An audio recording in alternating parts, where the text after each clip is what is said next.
In late July of 2015, 21-year-old Lauren Agee and three other of her peers, Hannah Palmer, Aaron Lilly, and Chris Stout, all decided to go camping and attend a weekend event called Wakefest at Center Hill Lake in DeKalb County, Tennessee. Lauren was under the impression that when they arrived at their campsite they would be staying in a cabin, but the campsite was anything but that.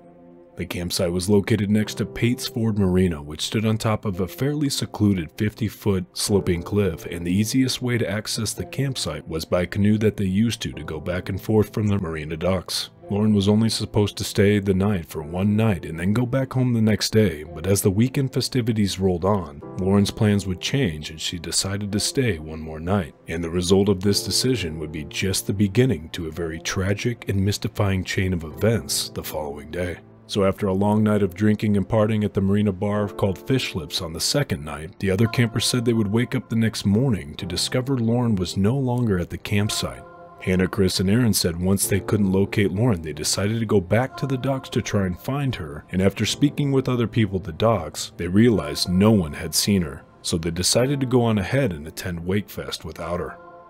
As the late afternoon approached on the final day of the event, two fishermen spotted something strange in a nearby secluded cove close by to where Lauren and the others were camping, and the discovery would end up being that of Lauren Agee floating dead in the water. As the story unfolds, we learn that Lauren's death would be ruled an accident by her falling off the cliff at some point in the night, but no one seemed to know what actually happened to her or how she ended up deceased in the water.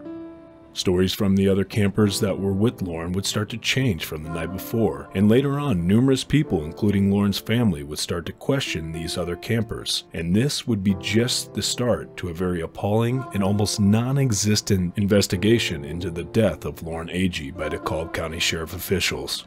Lauren's story will leave you speechless, and we also find out later on that there was a mysterious fifth person at the campsite that weekend. So please join me for part 1 of this 2-part series of this crazy case as I discuss the events leading up to Lauren's death and how this case has really played out to this point. I'm your host Drew V, and this will be another episode of Drew Crime.